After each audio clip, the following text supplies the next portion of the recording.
وعلى آلك وأصحابك يا نور الله. نويت سنة الاعتكاف. فرمان آخر نبی صلی اللہ علیہ وآلہ وسلم اس شخص کی ناک خاک آلود ہو جس کے پاس میرا ذکر ہو اور وہ مجھ پر درود پاک نہ پڑے. صلو علی الحبیب صلی اللہ تعالی علی محمد صلی اللہ علیہ وسلم. 17واں پارہ سورہ حج کی آیت نمبر 17، 18، 19، 20. اعوذ باللہ من الشیطان الرجیم. بسم اللہ الرحمن الرحیم. ان الذین آمنوا والذین هادوا والصابئین والنصارى والمجوس والذین اشرکوا ان اللہ یفصل بینہم یوم القیامہ ان اللہ علی کل شیء شہید. ألم تر أن الله يسجد له من في السماوات ومن في الأرض والشمس والقمر والنجوم والجبال والشجر والدواب وكثير حق عليه العذاب ومن يهن الله فما له من مكرم إن الله يفعل ما يشاء. هذان خصمان اختصموا في ربهم فالذين كفروا قطعت لهم ثياب من نار يصب من فوق رؤوسهم الحميم يسحر به ما في بطونهم والجلود. اللہ کے نام سے شروع جو نہایت مہربان رحمت والا. اس میں ہم نے آیت سجدہ بھی سنی ہے، تو جتنے سننے والے ہیں سجدہ ضرور کر لیجیے گا. جیسے ہی سورج طلوع ہو اس کے 20 منٹ بعد، سورج طلوع ہونے کے 20 منٹ تک کوئی بھی سجدہ یا نماز ادا نہیں کر سکتے. جیسے ہی اشراق کا ٹائم شروع ہوگا، سورج نکلے گا، 20 منٹ گزر جائیں گے تو اس وقت سجدہ کر سکتے ہیں. ابھی بھی کر سکتے ہیں، لیکن جیسے سورج نکل آئے اس کے بعد نہیں کر سکتے.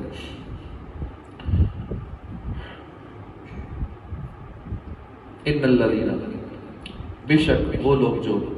آمنوا ایمان لائے، والذین اور وہ لوگ جو ہادوا یہودی ہوئے، والصابئین اور ستاروں کو پوجا کرنے والے، والنصارى اور عیسائی، والمجوس آگ کی پوجا کرنے والے، والذین اشرکوا وہ لوگ جنہوں نے شریک ٹھہرایا. ان اللہ یفصل، بے شک اللہ یفصل فیصلہ کر دے گا، بینہم ان کے درمیان، یوم القیامہ قیامت کے دن. ان اللہ علی کل شیء شہید، بے شک اللہ ہر چیز پر گواہ ہے. الم تر ان اللہ، کیا تم نے نہ دیکھا کہ اللہ یسجد سجدہ کرتے ہیں، لہو اس کو، من فی السماوات ومن فی الارض جو آسمانوں میں ہے اور جو زمین میں ہے، والشمس والقمر سورج اور چاند، والنجوم والجبال ستارے اور پہاڑ، والشجر والدواب اور درخت اور چوپائے، وکثیر من الناس اور بہت سے آدمی، وکثیر حق علیہ العذاب اور بہت سے وہ لوگ جو مقرر ہو چکا ان پر عذاب. ومن یہن اللہ فما لہ من مکرم، جسے ذلیل کرے،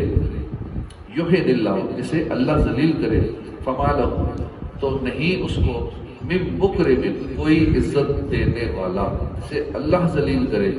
اسے کوئی عزت دینے والا نہیں. ان اللہ یفعل، بے شک اللہ کرتا ہے، ما یشاء جو وہ چاہتا ہے. ہاتان خصمان، یہ دو جھگڑنے والے، اختصموا وہ جھگڑے، فی ربہم اپنے رب کے بارے میں، فالذین کفروا تو وہ لوگ جنہوں نے کفر کیا، قطعت لہم کاٹے گئے ہیں ان کے لیے، ثیاب کپڑے، من نار آگ کے، یصب ڈالا جائے گا، من فوق رؤوسہم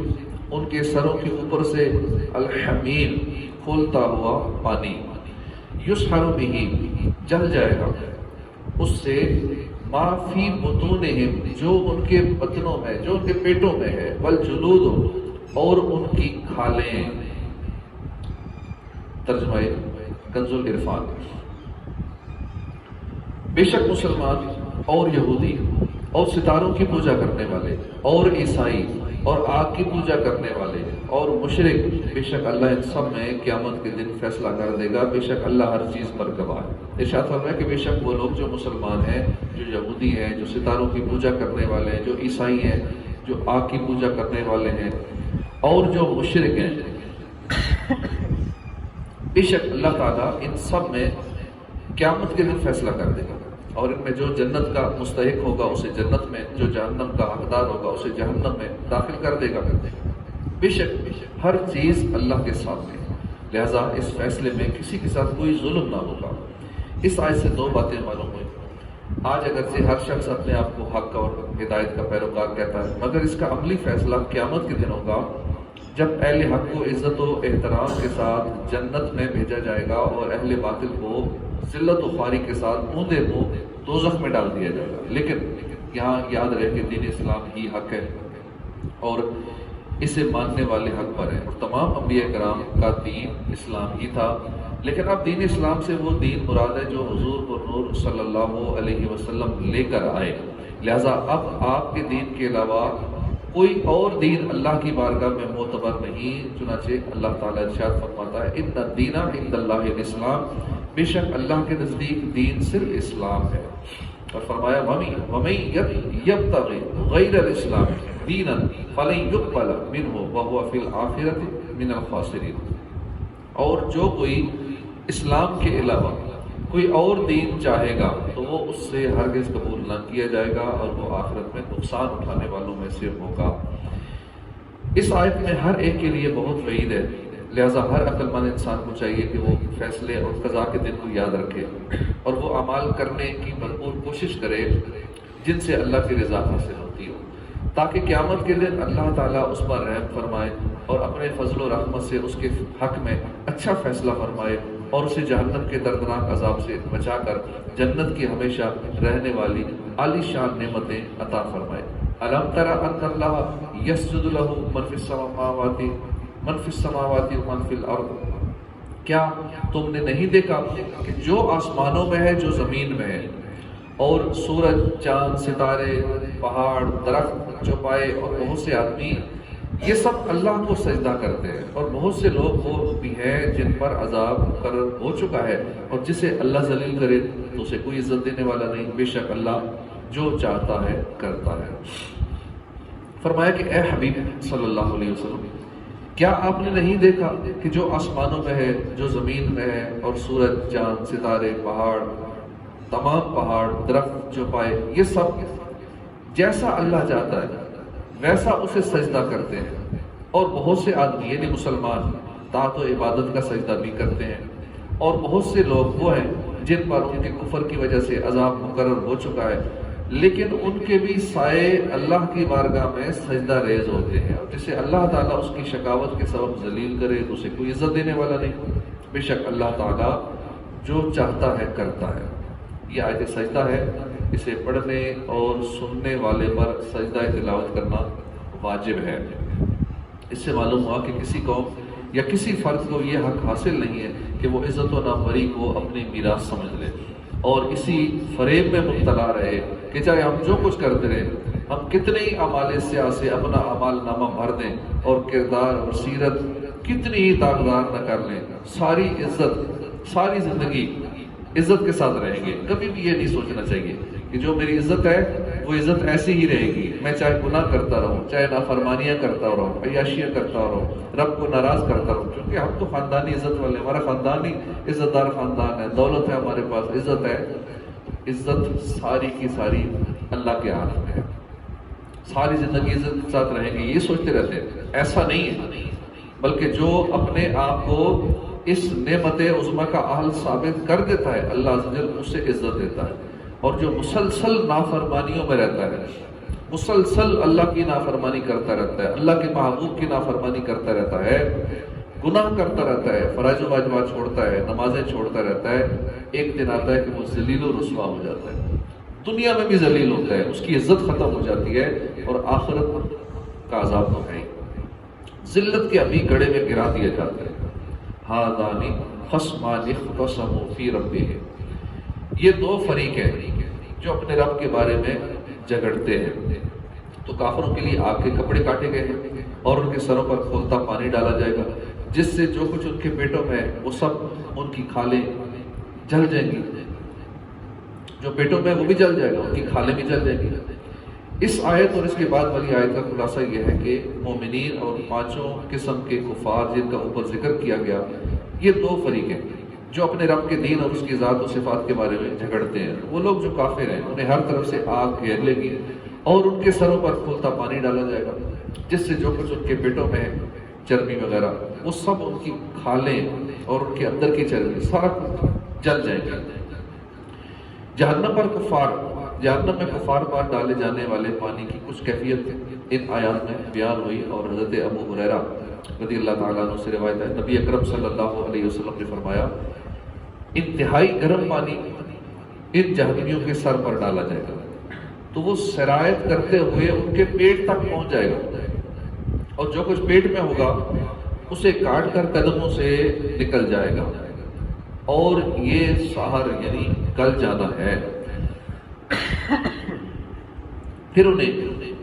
ویسا ہی کر دیا جائے گا، بار بار ان کے ساتھ ایسا ہی ہوتا رہے گا، مسلسل یہ عذاب انہیں دیا جاتا رہے گا۔ اور حضرت عبداللہ بن عباس نے فرمایا کافروں پر ڈالا جانے والا پانی ایسا تیز گرم ہوگا کہ اگر اس کا ایک قطرہ دنیا کے پہاڑوں پر ڈال دیا جائے تو ان کو گلا ڈالے گا، اتنا تیز ہوگا، اتنا زیادہ گرم پانی ہوگا۔ اللہ تعالیٰ ہمارا ایمان سلامت رکھے اور ہمیں جہنم کے اس عذاب سے پناہ عطا فرمائے۔